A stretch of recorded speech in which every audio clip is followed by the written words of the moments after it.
क्या इसको जैसा सुनीलम जी बोल रहे हैं एक कॉम्प्लीमेंट्री कोशिश के रूप में देखा जा सकता है? क्या आपको इस रैली में कोई विश्वसनीयता दिखती है? कोई इतने कम लोगों का इकट्ठा होना और कांग्रेस कांग्रेस को नजरअंदाज करना, ये सब क्या संकेत देता है? देखिए, इसमें कांग्रेस को नजरअंदाज करना तो कोई महत्वपूर्ण इसलिए नहीं है कि तेलंगाना, उत्तर प्रदेश, दिल्ली और केरल, ये सभी जगह कांग्रेस चुनाव लड़ने वाली है। मतलब कोई सीटों का बंटवारा या सीटों का एडजस्टमेंट इन क्षेत्रीय दलों के साथ होना ही नहीं है। तो इसलिए इन दलों का होना नहीं होना कोई बहुत ज्यादा अहमियत नहीं रखता है एक बड़े पिक्चर में, अगर आप देखें। पर एक इसका दूसरा पक्ष ये है कि ये लोग जो कर रहे हैं वो भी मोदी के नेतृत्व में जो भारतीय जनता पार्टी है उसको कमजोर करने का काम कर रहे हैं। तो ये अपनी जगह ठीक है।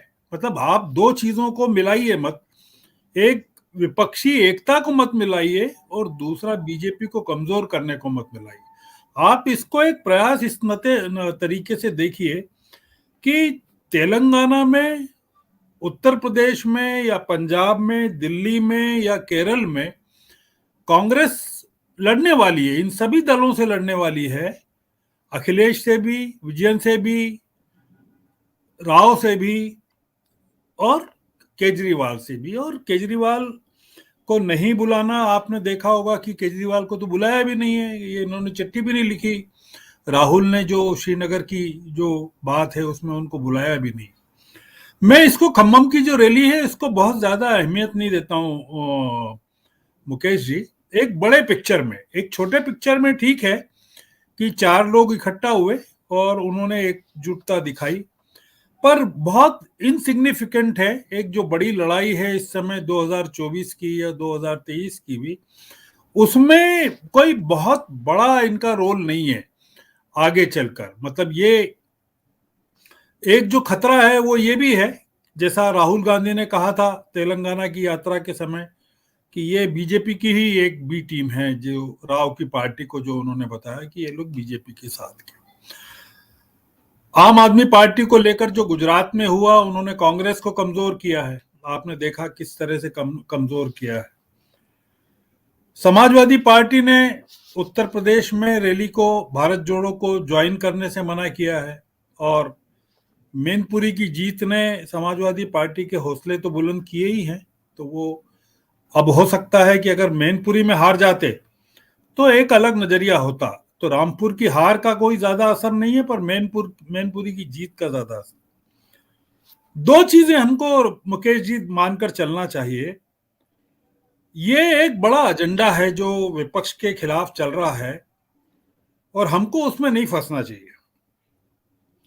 एक तो ये कि ये विपक्षी दलों का महागठबंधन होगा कि नहीं होगा, मैं इसको बहुत रेलेवेंट नहीं मानता हूं। और दूसरा ये कि राहुल गांधी की लीडरशिप को ये लोग विपक्षी दल स्वीकार करेंगे कि नहीं, उसको भी मैं बहुत रेलेवेंट नहीं मानता हूं। राहुल गांधी की लीडरशिप को निश्चित रूप से स्वीकार नहीं करेंगे, और राहुल गांधी ने कोई ऐसा चमत्कार पैदा नहीं किया है कि उनकी लीडरशिप को स्वीकार किया जाए, पहली चीज। दूसरा, जिन लोगों ने देखा है, हम लोगों ने देखा है 1977 का इलेक्शन देखा है हम लोगों ने, इमरजेंसी के बाद का। हम तो चूंकि वहां दिल्ली में थे और मौजूद रहते थे इन सारी चीजों में, तो देखा है 1977 के इलेक्शन में इस तरह का कोई महागठबंधन नहीं था और न पता था कि कौन प्रधानमंत्री बनने वाला है। देखिए, ये इवॉल्व होगा, ये कौन लीड करेगा, कौन नेतृत्व करेगा, ये इलेक्शन जी। ये एक एजेंडा है, बीजेपी का एक बड़ा एजेंडा है गोदी मीडिया के जरिए इस चीज को प्रचारित करने का कि राहुल गांधी को नेता मानेंगे कि नहीं मानेंगे, विपक्षी एकता होगी कि नहीं। मैं कह रहा हूं, मैं आज आपका मैसेज मिलने के बाद हिसाब लगा रहा था कि भारतीय जनता पार्टी को अगर पूरी की पूरी सीटें भी मिल जाए तो सिर्फ 183 सीटें हैं जो उनके उनके अधिकार क्षेत्र में है। आज विपक्ष के पास जो राज्य हैं उनमें 258 सीटें तो पक्की हैं, मतलब जो उनके अधिकार क्षेत्र में हैं।